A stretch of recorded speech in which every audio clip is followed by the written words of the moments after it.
विमल पोलो जुबा केसरी, हर पल मनाओ केसरी त्योहार। भाई सिद्धार्थ यादव बोल रहे हैं आपने हर जगह गांधी, नेहरू और राजीव जी को घुसा दिया, जिसकी वजह से अब इनको उसे गलती को सुधारना पड़ रहा है, इसीलिए बड़ी बड़ी मूर्तियां नए महापुरुषों की बना रहे हैं। बोलिए सुरेंद्र भाई। दो चीजें हैं मानक भाई। पहली बात, हमारा प्रेरणा स्तर को लेकर के कोई विरोध नहीं, लेकिन जो दूसरी बात है जो अभी सिद्धार्थ जी ने कही, तो कि भाई इन्होंने बलिदान दिया, तो ना अटल बिहारी वाजपेयी का कोई बलिदान है देश के लिए, ना दीनदयाल उपाध्याय का कोई बलिदान है देश के लिए, ना श्यामा प्रसाद मुखर्जी का कोई बलिदान है देश के लिए।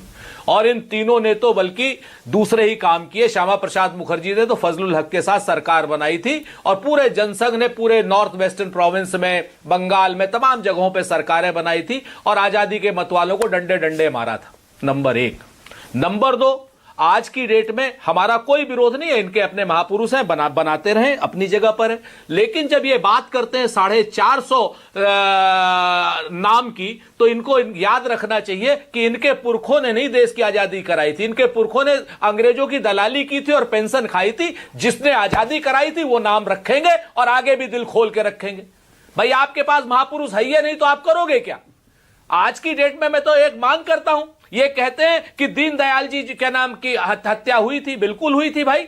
आज की डेट में नीचे भी सरकार इनकी, ऊपर भी सरकार इनकी, नगर निगम भी इनका, क्यों नहीं जांच कराते हैं? अटल बिहारी वाजपेयी से लेकर के सारी भाजपा हमारे ऊपर आरोप लगाती थी कि आप सीबीआई जांच नहीं करा रहे हो, फलानी जांच नहीं करा रहे हो। अब करा करके कर दो ना। अटल बिहारी वाजपेयी और दीनदयाल को अगल बगल खड़े इससे ज्यादा भाई आप दिल से बोलते हैं, तगड़ा बोलते हैं आप। सुनिए, हाँ, मैं ये पूछना चाह रहा हूं, आपने कहा अपने महापुरुष ये इनके पास है नहीं, मतलब आप ये कह रहे हैं दीनदयाल उपाध्याय, श्यामा प्रसाद मुखर्जी महापुरुष नहीं थे, अटल बिहारी वाजपेयी भी महापुरुष नहीं थे? अटल बिहारी वाजपेयी जी प्रधानमंत्री थे, नेता थे, इनकी प्रेरणा बनानी चाहिए, बिल्कुल अच्छी बात है। हाँ। श्यामा प्रसाद मुखर्जी और दीनदयाल जी से हमारा वैचारिक मतभेद है, उन्होंने कोई बलिदान देश के लिए नहीं दिया।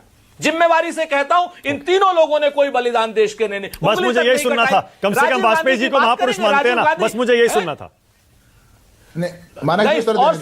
और सुनिए आपको बात बताता हूं। हाँ। जी, और दूसरी बात मैं आपको बताता हूं। आज की बात करते हैं ये लोग। हाँ। अब मैं तो जिम्मेवारी से कहता हूं कि श्यामा प्रसाद मुखर्जी की हत्या या दीनदयाल उपाध्याय की हत्या की जांच कराते क्यों नहीं है?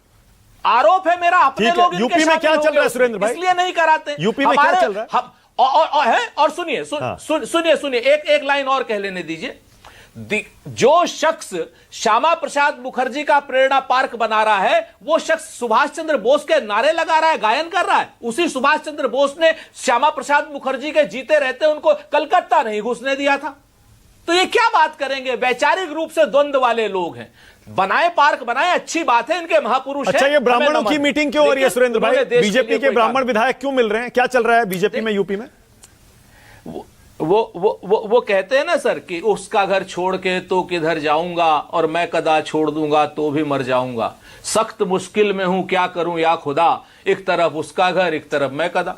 भारतीय जनता पार्टी धर्म और राजनीति की जाति करने में फंसती चली जा रही।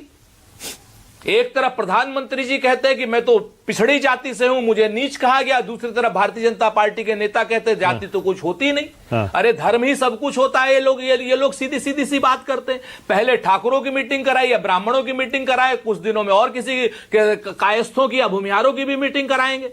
लेकिन आज की डेट में ये मुख्य मुद्दों की बात नहीं कराएंगे, आपको देंगे क्या नाम, और जब इनके पास कुछ नहीं होगा तब MIM को साथ में ले आएंगे। कहेंगे MIM वाले कि भाई ऐसा है कि इसका है, उसका है। जो मुद्दा विवाद का मुद्दा नहीं है, प्रेरणा स्थल पर कोई बड़ी बात नहीं हो रही है, MIM यानी अपनी बी टीम से उन्होंने एक विवाद खड़ा करके आप जैसे शख्स को भी इस डिबेट के लिए मजबूर कर दिया। अरे कमाल करते हैं, क्योंकि इस पर कोई बात नहीं कमाल करते हैं। बताइए इस पर डिबेट क्यों नहीं होनी चाहिए सुरेंद्र भाई? क्यों नहीं इस पर डिबेट होनी चाहिए? सिद्धार्थ यादव कह रहे हैं इस पर डिबेट मत करिए, उनको ब्राह्मण मत बताइए, उसको ब्राह्मणों की मीटिंग से मत जोड़िए। सुरेंद्र राजपूत कह रहे हैं भैया इस पर डिबेट मत करिए। ये दरअसल जाति का मसला जो है ना सुरेंद्र भाई, ये जो जाति का मसला है ना, रुकिए मैं बता रहा हूं आपको, मैं बता रहा हूं, रुकिए ना एक मिनट। जाति का मसला खासतौर से उत्तर प्रदेश में इतना गहरा, इतना तगड़ा, इतना पेचीदा है कि कोई भी पार्टी उसमें हाथ डालने से डरती है। अब ये ब्राह्मणों को ले लीजिए, अगड़ों को ले लीजिए। पहले कांग्रेस को कितना वोट देता था? आपने पिछड़ों की राजनीति शुरू की,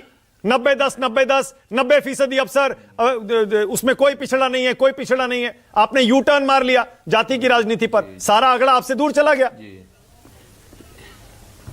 ठीक है, आप अगड़ा हमारे से अब अभी दूर चला गया 2014, तब तो हम 2014 में तो नहीं थे, क्या नाम, इस तरीके की बात कर रहे थे। हमने तो अभी बात करनी शुरू की, हमने अपनी गलती मानी।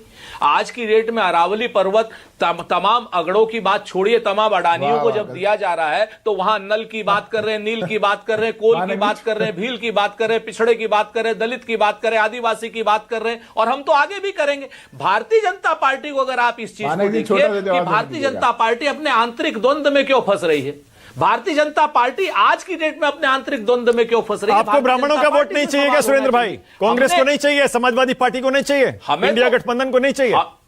नहीं, फिर से हमें तो ब्राह्मणों का वोट जानिए, हमें ब्राह्मण ठाकुर सारे भारतीयों का वोट चाहिए, हिंदू मुसलमान सिख ईसाई, हर्षवर्धन त्रिपाठी का भी चाहिए, हमको देवेंद्र यादव का भी चाहिए।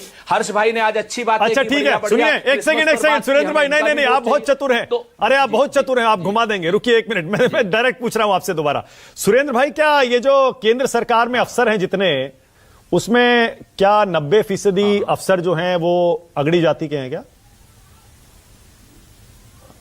हाँ बिल्कुल है, ऐसा सेंसस में आता है, ऐसा तमाम लोग बताते हैं। और निश्चित तौर पर जब आप सामाजिक न्याय की बात करते हैं तो सामाजिक न्याय होना ही नहीं चाहिए, होते हुए दिखना भी चाहिए। हाँ। सामाजिक न्याय के लिए जरूरी है कि अगर आपके पास अफसर, इसी वजह से हम लोगों ने आरक्षण भी दिया था। आरक्षण संविधान में इसीलिए लेकर के आए थे क्योंकि अंबेडकर साहब भी और महात्मा गांधी जी भी यही कहते थे कि जब तक उस जाति का आदमी उस जगह पर, प्रमुख जगह पर नहीं आएगा, दलित प्रमुख जगह पर नहीं आएगा, पिछड़ा प्रमुख जगह पर नहीं आएगा, तो अपने समाज के लिए वो अच्छी योजनाएं नहीं बना पाएगा। और मैं एक बात और मानक भाई कह लेने दीजिए, एक बात और कह लेने दीजिए। मैं आपको फिर से, आप अभी जैसे सिद्धार्थ भाई कह रहे थे कि नहीं, अरे भाई इन लोगों ने पंगा किया था। कांग्रेस जब पार्क बनाती थी, अखिलेश यादव जब पार्क बनाते थे, और जब मायावती पार्क बनाती थी तो कहते थे ये पैसों का दुरुपयोग हो रहा है, पैसे का, ये इन पैसों से इतने स्कूल बन सकते थे, इन पैसों से इतनी यूनिवर्सिटी बन सकती थी। आज की डेट में जब प्रेरणा स्थल पर ये पैसे लगा रहे हैं, तब कहे इनके मुंह में दही जम गई। बोलिए सिद्धार्थ यादव, आज की डेट में बताएं ना, भारतीय जनता पार्टी अपना इतिहास भी तो बताएं। देखिए